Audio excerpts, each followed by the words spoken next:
In 1894, in the state of Minnesota, a dedicated family of lumberjacks, accompanied by friends, was immersed in a day of hard work in the heart of a forest covered by a thick layer of snow. After a long and exhausting day facing the harshness of the cold and the rough terrain, the crew finally completed their tasks and prepared to enjoy dinner, which consisted of a recent hunt. The atmosphere is tense, but at the same time, there is a sense of camaraderie among the workers, who are eager for the moment to gather around the table. As the cook rings a bell to announce that the food is ready, Bill, the chief lumberjack and central figure of the group, decides to step away from the commotion of the camp for a bit of fresh air. Little did Bill know that upon returning to the camp, he would be met with a horrifying scene. As he crosses the entrance of the camp, he is paralyzed with shock when he encounters a gruesome sight. All of his colleagues have been brutally attacked, dismembered, and killed in unimaginable ways. He cannot comprehend the source of such brutality against his friends and co-workers. In the midst of his despair, a figure reveals itself. It is a seemingly ordinary man, but with a deformed face, wielding an axe. This man, a true element of horror, gradually transforms into a tangible threat, beginning to pursue Bill, who, still in shock from what he has witnessed, runs desperately in search of safety. The chase quickly comes to an end when the deformed man manages to catch him, and they engage in a brutal hand-to-hand combat. In the desperate fight for survival, the mutant's strength becomes apparent when he bites off Bill's finger, leaving him in critical condition. The severity of the injury causes Bill to lose strength, and in a split second, he is pushed toward a saw, resulting in a terrible death. Decades later, a group of young delinquents is sentenced to spend a week in the same forest as part of a Minnesota state juvenile correction program. On the day they are to report, the youths are called one by one to receive supplies and guidelines that will help them survive in the hostile environment. Claire, one of the young offenders sentenced for drunk driving, arrives accompanied by her father, who turns out to be the town sheriff. Along with 4 other youths, she is forced to stay under the supervision of a sergeant named Hawkins Sam, a department staff member. As everyone gathers at the police station, they are transported to the area where they will spend the next week, a promise of renewal that will soon reveal itself to be distressing. As they approach the designated site, a mysterious and suspicious man begins to lurk, hidden among the trees like a predator watching its prey. In a moment of horror, a bear prepares to attack just as a gigantic humanoid creature appears, grabbing the bear from behind before brutally breaking its neck and departing in search of its next meal.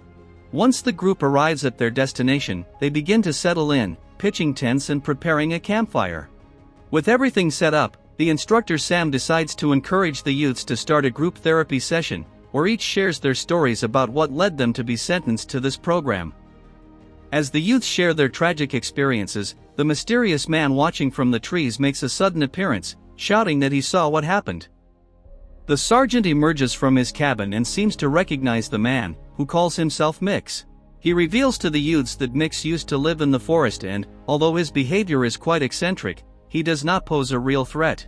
Despite the initial scare, the group concludes therapy and retreats to their tents, exhausted and some nervous, as the next morning promises to be filled with challenges. At dawn, the sergeant walks through the camp, waking the youths one by one to get ready for the work that awaits them. Under pressure from Sam, Hawk chooses to leave his pistol stored in the cabin and joins the group unarmed. Once ready, they all begin to follow the trail, climbing up the mountains, until, after a few hours of hiking, they decide to stop for lunch. Zach, one of the youths, tries to convince the group to run away and ditch the sergeant, eager to return to the nearest town. Frustrated by his inability to persuade his peers, he ends up drifting away, but Martin quickly follows him to ensure he doesn't escape alone. During this conversation, they find a bull skull, and one of the youths decides to take one of the horns as a souvenir. After rejoining the group, they feel they should leave the horn where they found it, respecting nature, but the persistent youth decides to take the item in his backpack, disregarding the warnings. Meanwhile, in the nearest town, Ray, Claire's father, enters a bar demonstrating concern for his daughter's safety, restless over the idea of her spending a week isolated in the forest. He repeatedly questions the bar owner about the correction program, but she tries to reassure him, assuring him there is no cause for concern. The sheriff reluctantly agrees to let his daughter participate in the activity. Back in the mountains, the giant creature notices that one of the horns from the bull skeleton has been taken, and for some reason lets out a roar of rage that echoes through the forest, the sound audible from great distances. Upon hearing the terrifying roar, the group assumes it might be a nearby cougar and continues on their path without realizing the true danger.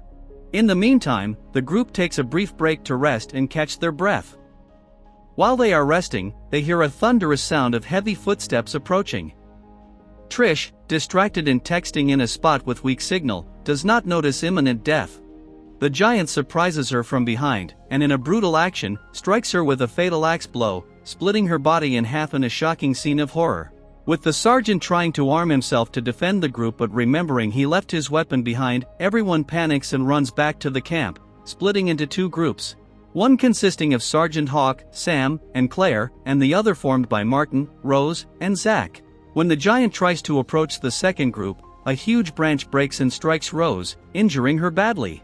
However, the giant soon turns his attention to Claire's group, who, in a desperate run, try to return to the camp for safety.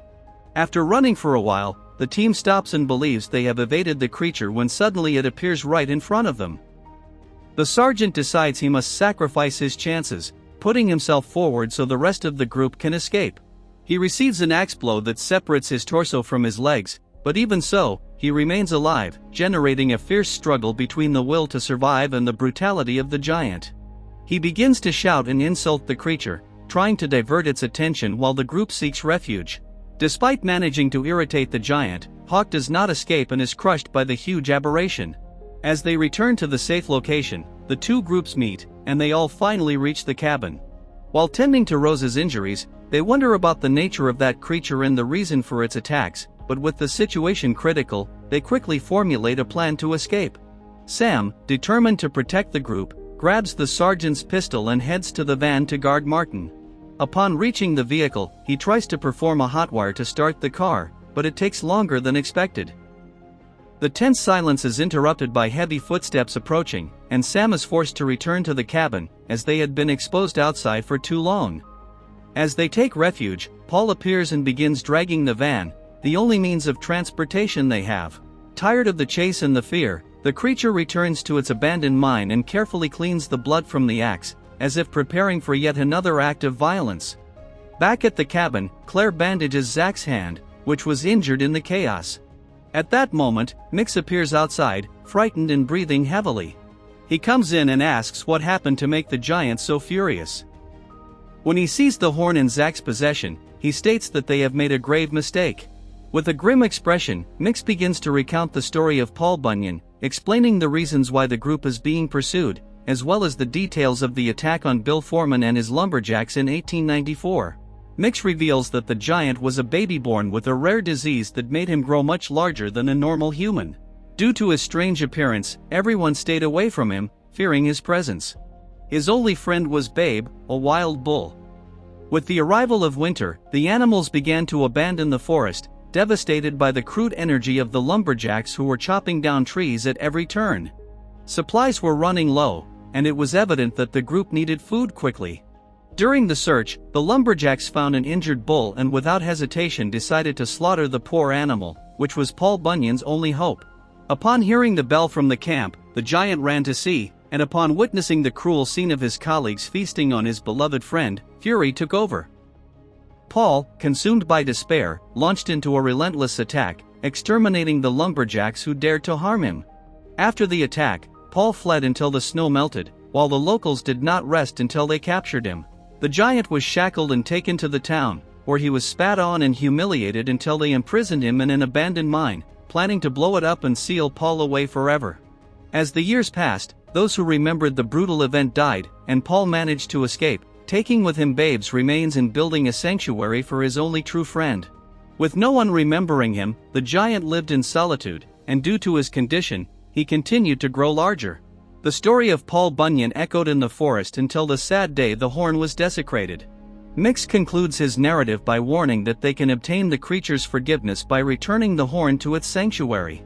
In a desperate act to rectify his mistake, Zach decides to leave the cabin in the middle of the night, throwing the horn in the direction he found it, believing his action, silent, would not attract attention.